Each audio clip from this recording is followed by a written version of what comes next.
Hi, and welcome to episode 45 of the Mandarin Blueprint podcast. We've had a couple of cool things come in this week, actually.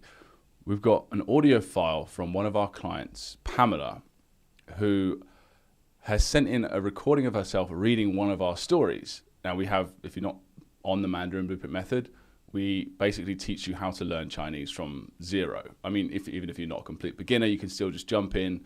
We teach you characters, words, and eventually you unlock these words which build into sentences. And you're reading, before you know it, you're reading entire paragraphs and even whole stories that are kind of Chinese and Western folklore stories translated into Chinese and edited out, sort of like graded readers. And Pamela's got all the way to the end of our current format, which is about 600 characters worth and all the common words that go with that. And she's given us a reading of 耐心. It's a story called Patience. It's an old Chinese story that Annie, our writer, has edited. It sounds really good. I just want to say that first of all. It sounds really good. We're going to listen to a little bit of it. I'm going to I don't want to say critique, but we're going to just go through it and I'll say what sounds good and what sounds maybe sounds like it could use improvement. I've already listened a couple of times. I'm actually quite impressed. So haven't done this yet before, which is why we've kind of delayed a little bit. Sorry about that, Pamela, because she sent it about 3 weeks ago now. But let's have a little listen. So as you can see, you should see the screen share I'm doing right now. We haven't got the best technology, all right? Just going to put the screen next to me here. And you can see you've got new story unlocked. And you've got some top-down words that you haven't technically learnt the characters for yet, but you've seen them a bunch of times at this point. So reading them shouldn't be too much trouble. It's actually quite a long story. Like I said, we're not going to read the whole thing or listen to the whole thing. But and the audio is not ideal, but let's just go through it and see what someone can do with the Mandarin Blueprint method after a few months. 很久以前，一个爸爸和儿子住在一起。爸爸每天种花种草，但是 That's a really good one, actually. 种花is not 种. So it's a 多音字. It's a character that's got a couple of different pronunciations and people often pronounce it incorrectly. That's really good. Well done. But one thing I would notice that it just sounds really nice, first of all. Just sounds like a nice voice in general and a nice Chinese voice just nice pronunciation in general. One thing I would mention, the only little thing I've noticed so far is the very beginning. This could have just been a one-off mistake, right? But it was 很久以前. It's the ch, like a ch, but with the tongue position that we talked about in the pronunciation mastery course. Yours sounds more like a T. 很久以前 sounds more like a tian. But that's just a minor thing. Let's keep going. 儿子却知道玩。爸爸对他说：“儿子，你和我一起种花草吧。我越来越老了。 That's really good. 以后这些花和草。” You can tell she's been doing her drills and Anki cards, the flashcards that we provide. 越来越老了. That was just a really nice little sentence there. Obviously, you're missing a couple of characters when you're reading, but that's to be expected. I imagine you haven't read this too many times at this point. But the cool thing about shadowing, and this isn't technically shadowing, because shadowing you're supposed to be listening at the same time. Maybe she is, I'm not sure, but I'd assume she isn't. I'm sure she's just reading it. But either way, when you're shadowing, it's best to, you can't expect to get it great the first time. The cool thing about shadowing is that you take one piece of writing like this, and you just listen to it and repeat and repeat and repeat over and over again. And you notice that it gets better every single time. It's really cool. We used to give this, when we used to do live classes in Chengdu, we used to take a little dialogue from the Chinese pod, some Chinese pod episode, and we get everyone to recite it. And then we do it a second time, and then we do it a third time, and then a fourth time. So it's really short 30-second dialogue. And you'd audibly notice everyone getting way better each time. Anyway. 花和草都是你来照顾，我们可是买花赚钱来生活啊。 It's good. I mean, obviously, you're reading fairly slowly, which is good. But one thing, and completely normal, But one thing I would notice here, your pronunciation of like the zh and the sh is really awesome. It's just really, it just sounds nice in general. But the sort of speed, the rhythm at which you're reading is kind of stop and start. And this is a really common thing. So what tends to happen is you read a word or a phrase or a couple of words, or whatever it is, that you know well, you read that really fast. You say, oh, I know that. So, 很久以前, I'll just read that really quickly. And then boom, you haven't had time to fully register what the next character is and how to pronounce it and all these, because it's all new to you, right?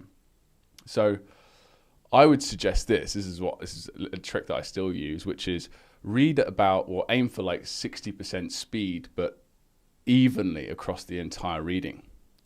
So instead of trying to rush through the things you know and read it really quickly and then stop and then read what you don't know very well really slowly and then really fast and then slow and fast and slow, try and sort of do it more like this. I don't know, like this.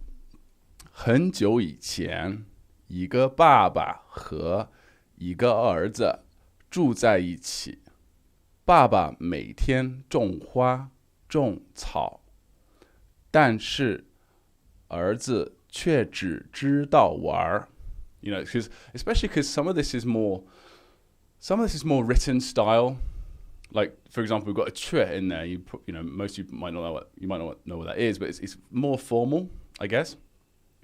And the more written style tends to be harder to say. So you're just going to be doing yourself a big favor if you try and slow the whole thing down. And once you can read the whole thing smoothly at a certain speed, then ramp up the speed by like 10% or something. Yeah. Let's listen to a little bit more. 儿子笑着说：“爸爸，种花种草有什么难的呢？你不要担心，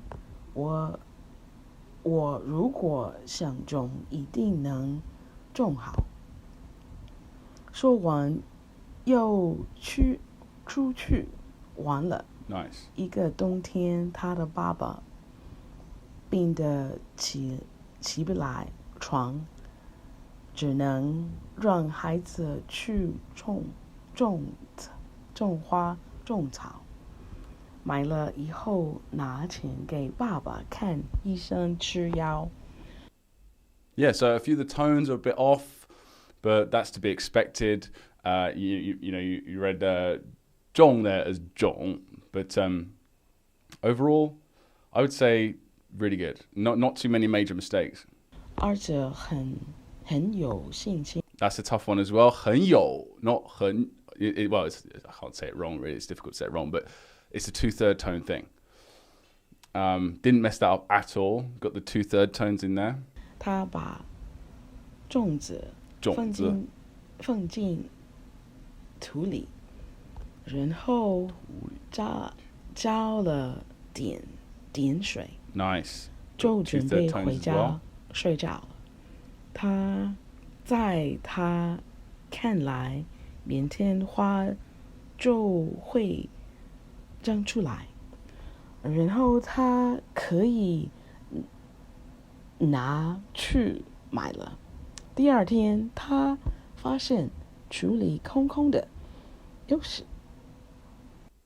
You see that? 土里空空的. She said that really fast and really well, and then she's like, and then you got to think about the next bit, right? So overall, I've listened to this a few times before the podcast, and I would say I've already said my main points.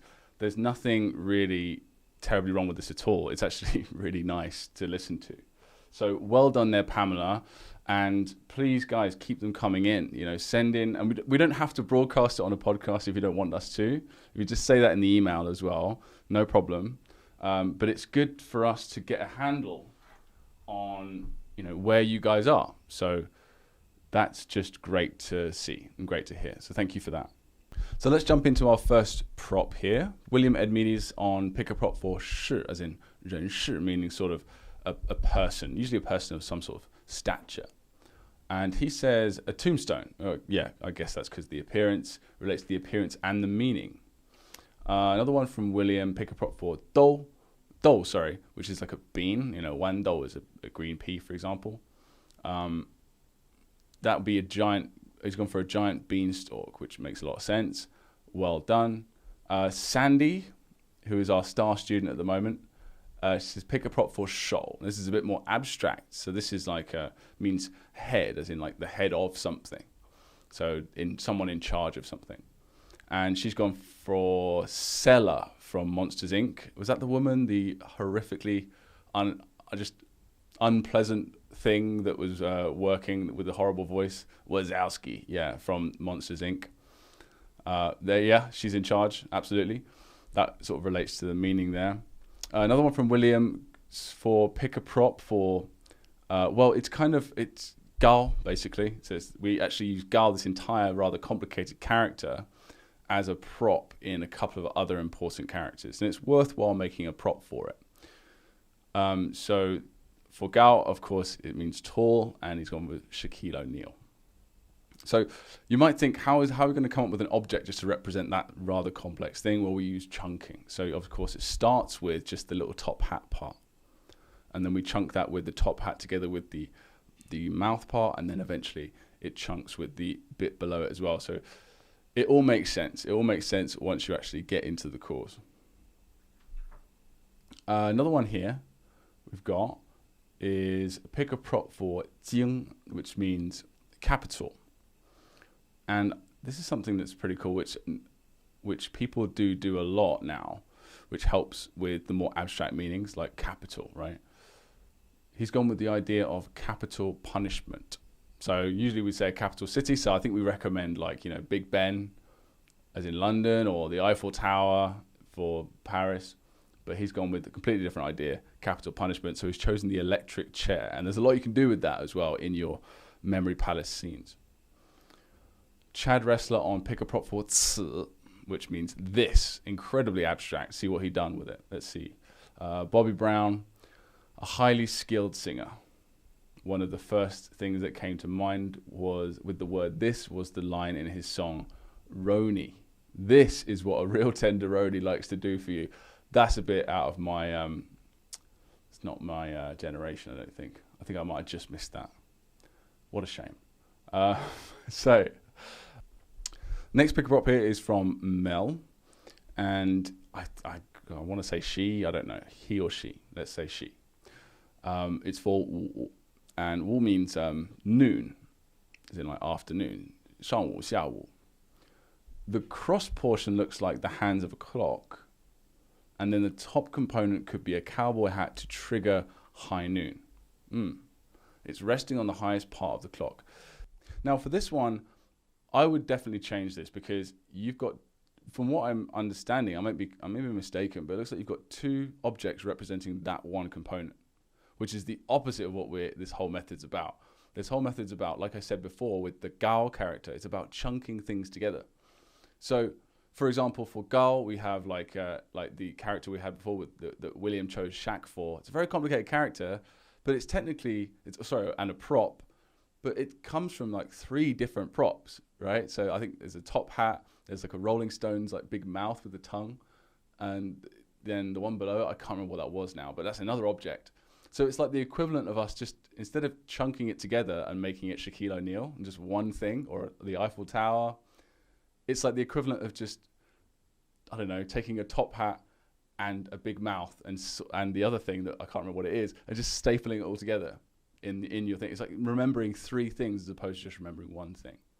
So just choose one object, and one of those will be fine. Like either one of those things. You said, really, it could be a bell tower, because I guess that's loosely connected to like westerns, at high noon. You could just have the bell tower and then like the big bell rings. Or you could have a cowboy hat. Don't have both. You don't need both. Sandy on pick a prop for, I'm pretty sure it's got a pronunciation, but I can't remember what it is now. It's just so rarely used on its own, I believe. But anyway, she's gone for a triangular ruler because it looks like a triangle. Easy enough. Keep it simple, Sandy. Good job. William EDMEADES on pick a prop for, it's still on the same, it's on the same thing. So let's have a little look. Yes, so we've got a single prop for the top hat and the mouth together. He's gone for Abraham Lincoln, known for his top hat and his quote. So that's a really cool idea because it's connecting the 2 ideas together and again combining them into one. The idea of speaking like well with the mouth, and the top hat, because obviously you always have that big top hat. William Edmeades again on pick a prop for, again, these 3 lines. They don't have pronunciation. Of course, Wolverine. I saw that and I was like, yes, that's a good one. Deborah Jansen, good to see you there. Pick a prop for jian, as in, well, interval. Could mean, interval. Okay, that's the definition that we've chosen. Stopwatch for timing intervals. So a big stopwatch, so those can be pretty small. Remember to make it nice and big, just because you've got to be really obvious in your dreams. No little details. It's got to be, this is a stopwatch, very big. The drop, oh, I like this actually. This is a cool little thing. The drop, see the little drop in the top left corner of that character? The drop is the button on the stopwatch. Yes. Yeah, they're all sort of off center as well, aren't they? Yes, it's really good. Nice little detail there. Sandy again. Pick a prop for zhong or chong, depending on where it is. I went with a gas cylinder. I guess because it's just generally a really heavy, cumbersome object. And zhong, that's what zhong means as a character. It means heavy. So nice one. Sandy again. Pick a prop for jiao, meaning horn. So she's gone with a seashell horn. Nice. William again. Another good one from William. Pick a prop for dong, as in dongtian, winter. Jon Snow. Very good. I would have chosen Ned myself, but that's just personal preference, because he's the one that always says it. Winter is coming. But then again, Jon does too. All right, I'm not going to get into that. Chad Wrestler on pick a prop for Xi, a bat, because Xi kind of means evening. And he's gone with the bat because they are active in the evening. That's really good. All right, got some really cool props there today. Well done. Now let's move swiftly on to actors. Let's see what people have chosen this week. We've got a few actually this week. Got 3. Usually actors and sets, not many people choose them because there's not as many of them, right? Mel again. It's gone with David Schwimmer for casting call. So casting call, just a quick reminder, it's choosing an actor. It doesn't have to be an actor, just that's what we call them. People from your life, either directly or indirectly, like you can watch them on TV, for example. People in your life that you know well or know a lot about. And you choose them to represent the initials. There's a blog post there for all these different sections of the podcast in the show notes for you to learn more about it. It says David Schwimmer, or Ross, from Friends. His autograph even looks like it contains the character for Ren 2, because he's representing the letter R. Sound like a big fan there, Mel. John Sprague on casting call Fu, right? My uncle come to stay with me recently, and my dogs they've both got like a little beard, which I refuse to shave because it looks awesome. And he's like, "Oh, Fu Manchu, Fu Manchu." And I'm like, "I don't really know what Fu Manchu is. I know that name." But John Sprague, for the fictional actor for Fu, he says, "Would it be in stunning bad taste to choose Dr. Fu Manchu? I read all the Sax Roma books." Whew, some of these things go over my head, but that's the cool thing. I always say that. Whenever I don't get anything, it doesn't matter. I'm not important. It's what's inside John's head that matters. And of course, I'm sure that's going to help a lot of other people on the course.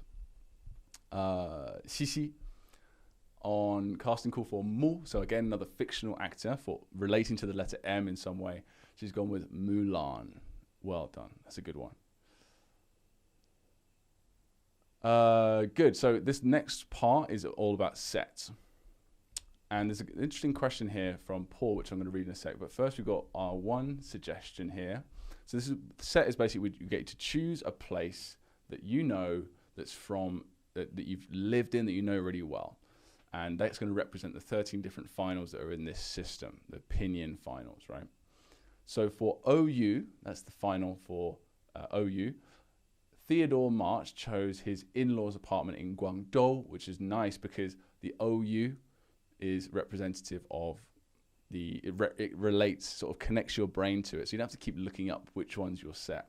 That's sort of, we call it set mnemonics, right? Very powerful thing. So that's a good one.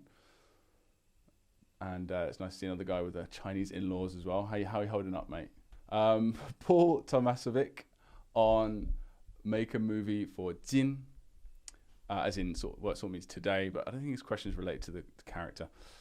How do I know when or if to drop the first letter in sets, such as en, ei, ou.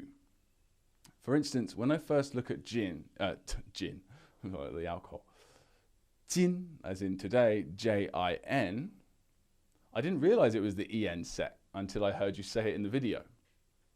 Other examples are jiu and dui, which are D-U-I and J-I-U. These are actually In the video for dui, you explain that because of the pinyin oddities, anytime we are dealing with U-E-I, before initials like D, you drop the E. Anytime you see dui, gui, or hui, or the set is for E-I, which is exactly how it is in pinyin. So if you understand pinyin, you'll understand how that works. And it's only for these two pronunciations, the dui and the jiu, the I-U and the U-I, basically. How do I know when these rules for dropping the first letter in the sets like these? Now, I understand the question. Like, we've had a couple of people, I can tell you're pretty early on in the thing because you'll know because we only have 13 sets. There's only 13 sets. There's like 36 finals, right? But we've reorganized the whole thing. So there isn't an I set. There's not a set that's just I. So you wouldn't be the GU initial with I, the final. It just doesn't exist, right? And we've done that to sort of just to minimize the amount of sets you have to imagine because it's much harder for people to imagine places than it is people, right? So, so EI is just, the EI place represents EI, like lay, for example, like tired. That would be the EI set. But it would also be anything for gui, which is, if you study our pronunciation mastery course, that's how pinyin works. So I suggest you go and rewatch the videos. And if anyone else is having issues with that, go and rewatch the pronunciation mastery videos. Make sure you watch them because it really helps understand. Now, there is a sort of exception, and that is the EN and the ENG, right? Because it's the EN applies to jin as well. And I know that's not a pinyin thing. That's not, the jin is not J-I-E-N, but with the E removed. It's not. But we just didn't want to make another two sets that are just for N and just for NG when we could just put E in brackets and E in brackets for EN and ENG. And if you're not on this course, you won't know what the heck I'm talking about. You're like, I'm going to turn this off right now. But essentially, you get used to it. So whenever you see anything that is ending in N or NG, but it's not AN or ANG, then it's EN or ENG. Sounds really complicated, but it's not. It's not. It's only those two instances do you actually have to think a little bit about it, and that's only early on in the method. You get used to it very, very quickly. But if you are having problems getting used to it, even after like 30 characters, get in touch because we'll obviously have to make a video on it or something like that to make it clearer for you. And that's fine. We don't mind doing that, right? This is we're always constantly learning from you guys about where the course is doing well, where it's falling short, and we're constantly working on improving it. So, Paul, if you still have problems, you still don't get it after my explanation, which is my rambly sort of explanation, you can go and check out the pronunciation mastery videos and keep learning characters. If you still don't get used to it, completely easily, no problem with EN and ENG after character 30 or 40, then yeah, get back to us. Actually, you might already be past that. Jin, what's Jin? I might be digging myself into a hole there. Anyway, I'm just going to move swiftly on to movies. So this is where it all comes together, right? As you know, this is where we have props, the actual objects, the people, the places, and we act out these different components to represent the meaning of the actual characters that we want to learn. And again, it's something that sounds much more complicated than it actually is, doesn't it? It's and it can be a little bit challenging, the first like 5 characters or 10 characters. But once you get used to this, it's pretty incredible. It's pretty incredible. You can, as we've had some great feedback this week about things that people have been doing with this. You know, a character in less than a minute. Reading, writing, pronunciation. It's awesome to see. And Chad got in touch with me recently. He said he's almost up to character 3000. He's really been taking his time with the course and thoroughly learning it. And he's just broke 300 characters. So well done there, Chad.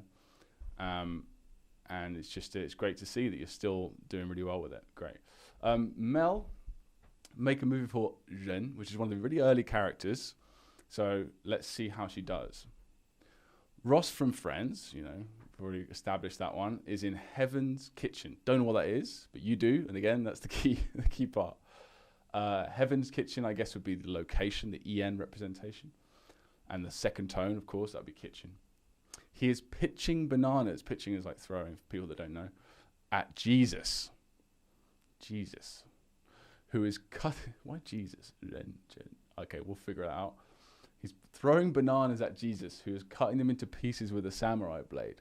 As the pieces fly about, they turn into banana people. They grow legs and begin to prepare a meal inside the kitchen. Reminds me of Fantasia, when Mickey turns inanimate objects into magical cleaning helpers. I haven't figured out why Jesus is there. Is it because Jesus is like considered God and he creates people? If so, he doesn't need to be there for this because, and again, there may just be a detail that I'm missing or that you forgot to put in, but one of the rules, and again, I'm going to give you a break because this is a really early character, and it takes a while to get used to these sort of little rules that we give you. But you don't want anything unnecessary in the scenes. It seems like sometimes it will help you. If I had like Jesus here, it'll make more sense. But you can't just put stuff in for no reason, because you've got to make these scenes not for you, well, not for you now, but for you in like a month when you forget why you put Jesus in there, or 3 months, or 6 months, or even a year, because you can forget these characters randomly. Your memory is sometimes a little bit unreliable, right? Even if you've got this awesome technique. And if the character pops out your head, you have to go back into your movie scene, which you'll be able to do, and try and recall it. You'll be like, why the hell was Jesus there? Like, what was Jesus doing? Was he representing something? I can't remember. So try not to do that. It doesn't work out very well in the long run, we found from all of our experience doing this. Let's see what you got for the next story. So this is the one immediately afterwards, I believe, for Tong. So it's like two umbrellas or people, whichever you choose for the props, together. Long Beach Hotel. Christopher Walken, great choice, is in the hotel kitchen. A lot of people gone with Christopher Walken, unsurprisingly. He is holding two wishbones, furcular, don't know what that is. One larger than the other. He is, great, you've chosen wishbone for that. Very nice. We always get people to choose their own props, and obviously you've gone with that one, because that wasn't our suggestion, but we'll certainly be adding that in. He is explaining to the chef that one wishbone is from a chicken, while the other is from a turkey. He is insisting they served him the wrong bird, based on the wishbones he found in his dinner. He then stabs each wishbone into the other unprepared meat on the counter. Okay, good, it wasn't someone's head. Emphasizing that they are definitely not from the duck he had ordered. Now, I really like this. It's very, very vivid, very memorable. And it doesn't include any, like this is, someone might say, well, hang on a second, you've got chicken in here. Like that's bringing in extra stuff. Yeah, but it's related directly to sort of what the story that Mel's going for. It's directly related. Jesus had nothing to do, as far as I could tell, with the last scene. But this at least has something to do with it. Now, there is the issue of you've got to make sure that it's very visually clear that what you're talking about is the idea of from, okay? So, and if I remember correctly, in my video, when I was walking you through this in Tong, I was like using the idea of acting skills. Like, where did that umbrella come from? Because umbrella's the prop I used. Where's that umbrella coming from? And I'm really sort of overacting the idea of where it came from. So you could definitely pull that off in this as well, and I'm sure you have. But just to make sure, just to remind anyone watching or listening to do that. When it's an abstract meaning, a keyword, bring in foreign objects, things that aren't the props and stuff, as long as they're related to it. But also rely, if you want to make it even more simple and not mess yourself up in any way in the future, maybe just try and rely more on emotions and acting skills in the actual scene in your head. And again, it seems like it won't work, but if you do it and see how good your recall is, you'll see that it does work. Great. We've got a couple from Ija here. Make a movie for in, which means sound, and it's going to be white eye, so it's a female, so it's Idina Menzel. My first rental apartment is the set, and we've got a prop. We've got a vase on top and a sun, like an actual sun below that. It's quite a simple character. Let's see how she handles it. So, after the successful return of Mary Poppins to the big screen, Idina Menzel figured out that it's probably a sound idea to start preparing for a remake of another classic movie, The Sound of Music. She practiced in front of my first rental house and used the vase or vase as one of her favorite things. She also danced with the sun prop as her ray, a drop of golden sun. That's really good. Very good. Then she heard the sound of police cars dropping by. My neighbors claimed that she wasn't of sound mind. I don't know if you're adding in like another version of the word sound, but it sounds like you are. Ija does that a lot, which is a really good way of sort of, it's a little insurance policy, I like to call it, in case the first keyword connection doesn't work too well. She wasn't of sound mind, as she kept on saying that she wants to follow every rainbow till she found her dream to get back into Broadway. Yeah, as usual, another home run from Ija. Really good there. Great, let's look at Ija's second scene for this week. The next one here is cha, which means tea. It's a fairly complex one. You know, it's not the easiest character to learn. It's got a few sections to it. I think it's got 3 different props. So let's see what she does. She's got Charlie Chaplin, CH, my apartment in Australia, and a prop. The props are a rose, which would be the top bit, the cao, and umbrella, and a maple leaf. I guess the maple leaf is the bottom part. It was a beautiful Thursday, love the puns, as usual, Ija, afternoon, and what better way to spend it than to have a tea party. Okay, maybe overdoing it now. Charlie Chaplin was in the kitchen of my apartment in Australia and was using his creativity to make Chinese flowering tea by himself. He dried some maple leaves underneath an umbrella on my kitchen floor and then used them to wrap around a rose to form a ball, which was then again left to dry. The ball was then placed inside freshly boiled water, and after 2 minutes and 30 seconds, the tea flower came to life. It tasted, guess what? Tea-rific. He was surprised at the quality, okay, now it's funny again, of his novelty home brewed tea. And I thought it's probably a good idea to share it with the tea-loving community. Ah, man, it got funny, even more funny towards the end. So what's the meaning again? Just kidding. Really good. Yeah, I like the idea of combining props together into like a final prop, which as long as you focus on the individual props clearly enough at the beginning of the scene, the fact that they all kind of disappear towards the end and become this new object, it shouldn't make too much of a big deal. It should be absolutely fine. Next one is William EDMEADES on Make a Movie for Shi, which means to cause is the definition we've gone for. And it's the actor would be Sean Connery, so that'd be SH. Lounge of childhood home, 1930s. Okay, 1930s. Okay, not sure why I said 1930. Are you really old and just like use moisturizer or something, William? Props, Chuck Norris, representing the man component, of course, on the left. And razor blade for the top, and sh, as in history. So we've gone for choose a world leader that doesn't conflict with your final group of actors. So we've gone for Hilter. I guess you mean Hitler. Hitler was a bit down in the dumps about being rejected from art school one too many times. So he consults his longtime friend Chuck. Chuck pats him on the head with a razor blade and reassures Hitler that if he sets his mind to something, there's no telling what he can't achieve. Reinvigorated, Hitler leaves the room with a positive mindset. Soon after, Sean Connery bursts into the room saying, "Turn on the TV," to which Chuck did so, only to discover a newscaster reporting live the rise of the Nazi party, so he motivated Hitler. I think Chuck just caused World War II. Oh, that's brilliant. That was fantastic. Well done, mate. I think he's beat you this week, Ija.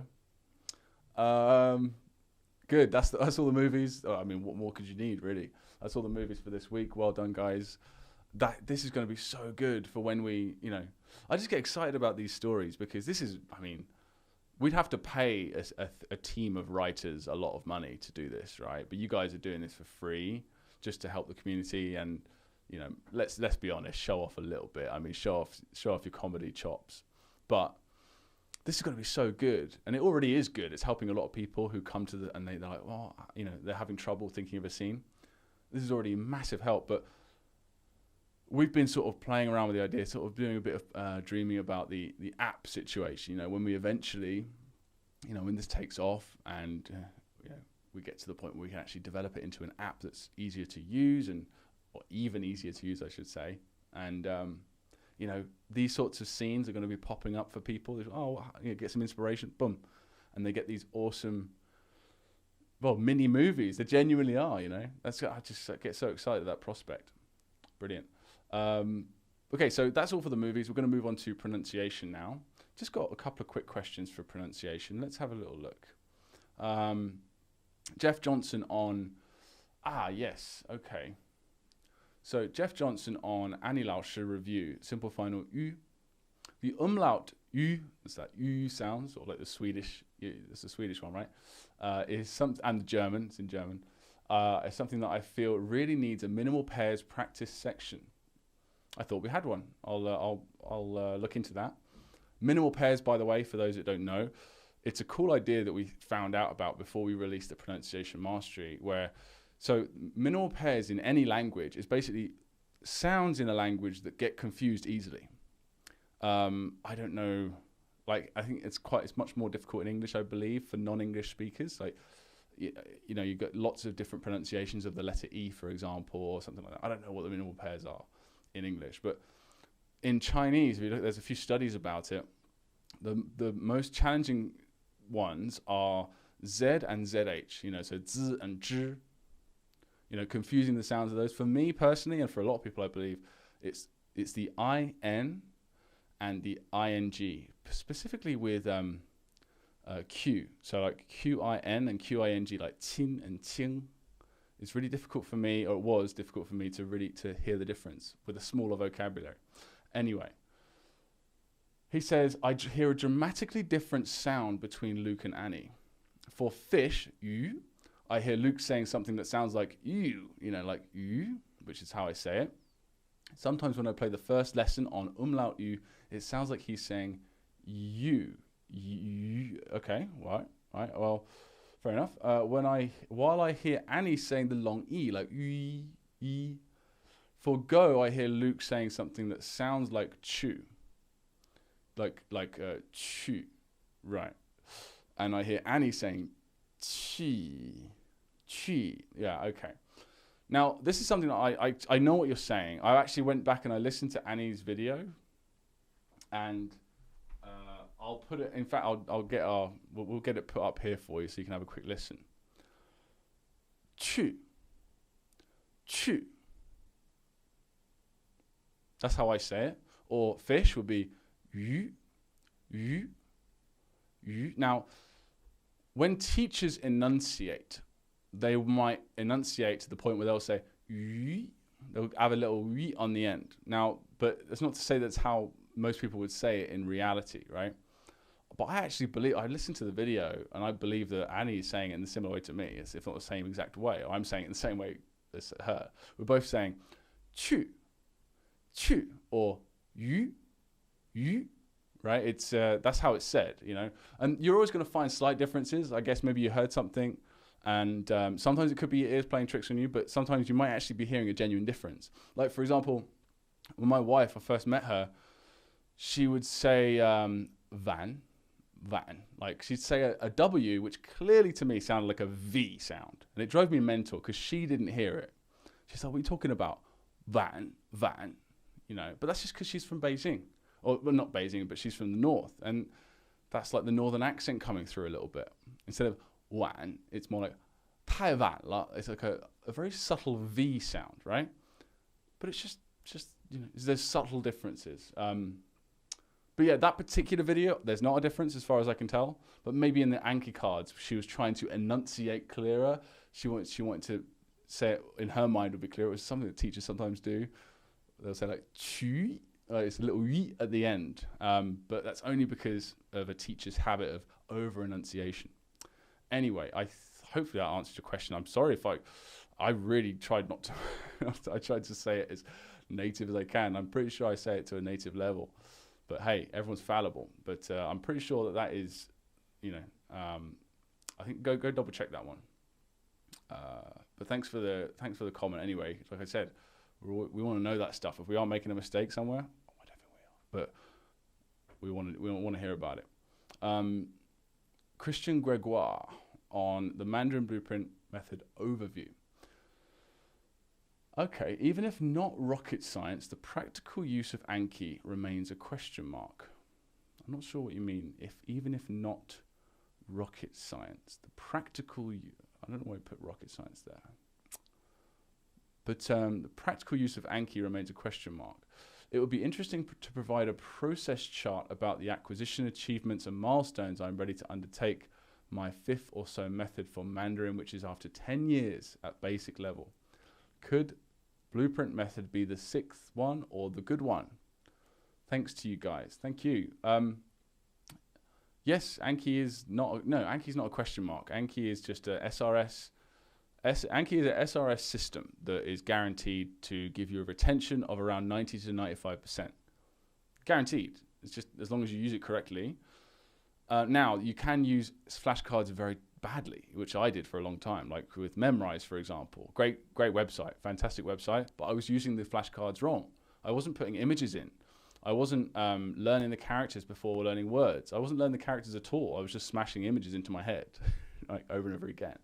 And yeah, it had SRS, so I would recall the stuff, but I wouldn't apply it to anything. And it was a shallow understanding of the actual thing that I was trying to put in my head. So it would stay there, but similar to stuff you learn in school, it would go. But that's why we spent years making these Anki flashcards. It's not just Anki is Anki or flashcards are flashcards. There's levels of awesomeness when it comes to making the flashcards and applying what you learn and review. Another big mistake people make, and Hacking Chinese had a great article about this, where he said, and this is, I completely agree, is flashcards like SRS, Anki, whatever you use, are not learning, they are reviewing. So if you're just using flashcards and trying to learn a language, it's not going to work. You learn a language and then use the flashcards to keep the stuff in your head long enough to apply it. That's it. It's not a question mark. It's proven. It's 100 years of science behind it. And for the function that it's supposed to have, it does incredibly well. Well, I mean, if you want a process chart, you don't need it. You don't need it from us. You can go look up spaced repetition. There's 100 years of research on it. You can go check out the charts and whatever you want to look at. It's all out there, man. And it's unquestionable. Now, whether or not this method will work for you overall, I don't know. You got to have an open mind. You got to do the work. It's not something that's going to put Chinese in your head, but we believe it's the best overall method for acquiring Chinese properly that's out there. But you have to do the work and you have to follow our instructions. It's not like you pay us some money and then we do a matrix style plug it into the back of your head. If you're willing to do the work and put the time in, I guess. I don't want to say do the work because it's not like a slog. That's the whole point. We made it like so it's easy and fun.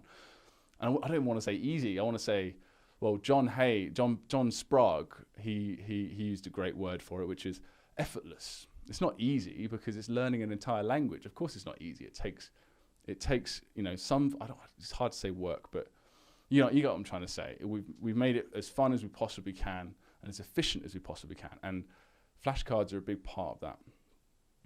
So try it out. And when I say try it out, I mean try it out. Like do 50 characters, follow all our instructions. And if it still doesn't work, then you've lost nothing. You get your money back, right? So, and you can move on to method 7, but I don't think you will. I think it will work for you. Natalia Berezina on Make a Movie for Qing, which means please or to invite.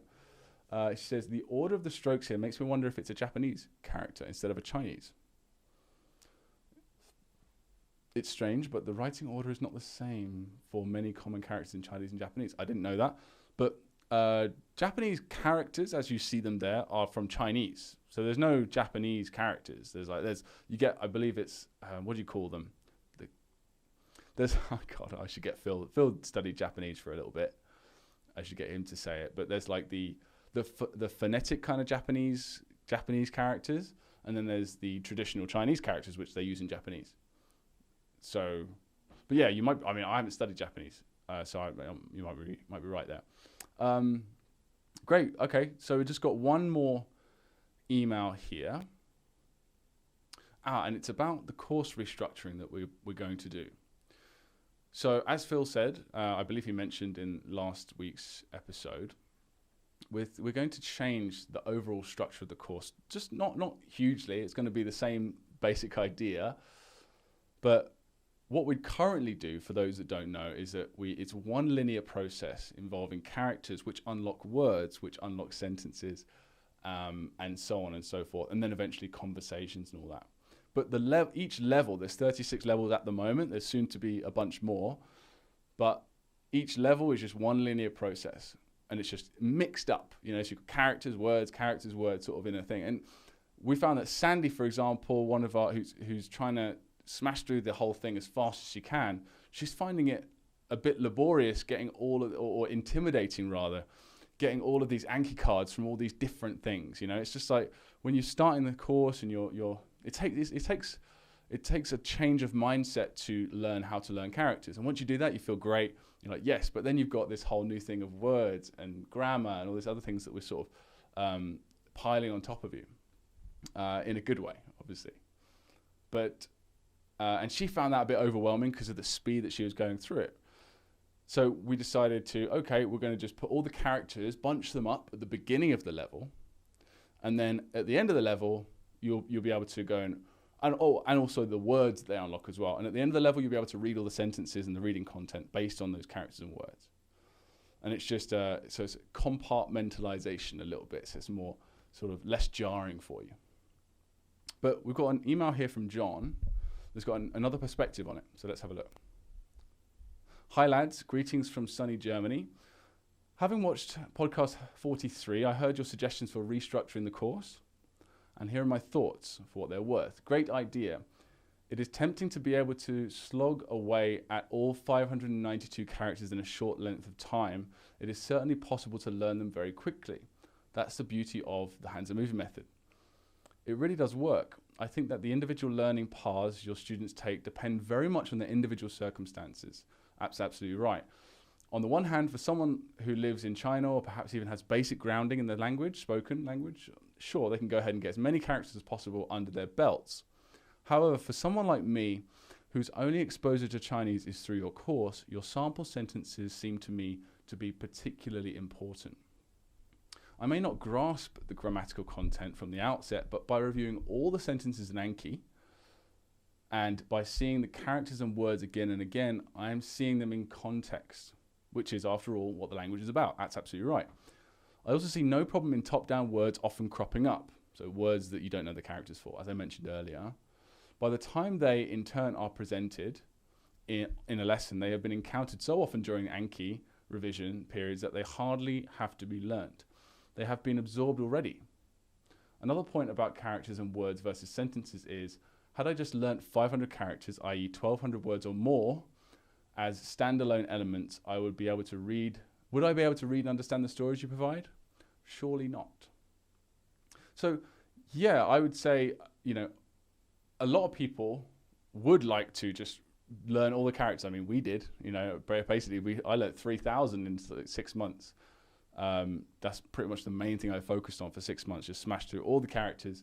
But I'd already done a lot of sort of kind of learning already. I'd already learnt, in air quotes, several thousand words and already tried to have a lot of reading practice, So I can't, and I had a lot of speaking practice, and I lived in China, so it's kind of like sewing it together with what I already knew, rather than being it from scratch. Absolutely. Yes, I understand your considerations concerning the disparity between characters and words and sentences grammar, but surely in the long run they go hand in hand and can't be seen independently of each other. Absolutely, yeah, I agree. Remember, it's going to be level by level, right? So it's not going to be like go through the entire course, learn all the characters, then go back to the beginning of the course, learn all the words. It's not going to be like that.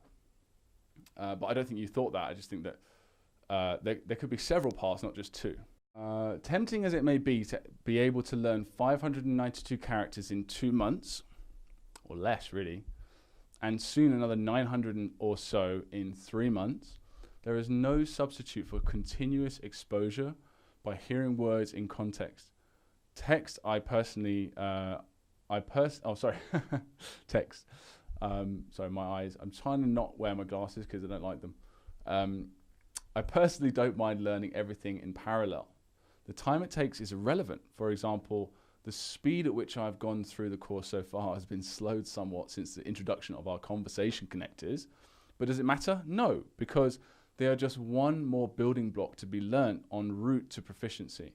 What it boils down to is, despite the excellent movie method, a fast-track way to absorb the characters, I think you would be hard-pressed to invent a method that teaches all other aspects of the language so easily. So that was my 2 pence worth of waffle. I hope you get my drift. Once again, thanks for the great course. Keep up the good work, John. Thanks, John. Yeah, it was really useful information. And that's why we're not changing the course completely, and that's it. We're going to change it into 2 different tracks, maybe even 3. We're sort of experimenting with ideas. And of course, this would be easier if we had it in an app as opposed to a video course format, but we're going to find ways of experimenting because we want to listen to you guys, like I was saying before. So, yeah, we're going to keep it as it is, and we're also going to create another track where you can just learn all the characters for each level and all the words, and we're just going to see how that goes, And if you guys want to, once we've got that out, we'll obviously send you a notification, and that's something as well. We're almost done with fixing the vast majority of mistakes and organizational issues that we had in the course. It's almost flawless now. Like the translations are there. We've added English translations we're in the process of adding English translations to everything throughout the entire course. Whereas before we just had Chinese and then we just left you sort of to figure it out, which I believe some people enjoy that challenge, but also I want to give the English as well so you can just sort of confirm that you're correct, So yeah, that's another thing. I always tend to forget these little details. But yeah, so I'm really excited to see what you guys' feedback is going to be once we've actually got these 2 tracks laid out for you. And yeah, if you've got any other feedback about any other things at all on the course or just your general experience, whatever, positive or negative, let us know. It's a constantly growing and adapting and changing course. So yeah, that's about all we have for this week. Get in touch with me and Phil get in touch with us at contact@mandarinblueprint.com or podcast@mandarinblueprint.com anytime. We answer all the emails and we read all the emails, and we love to hear from you. So anyway, I will see you in a couple of weeks. Take care.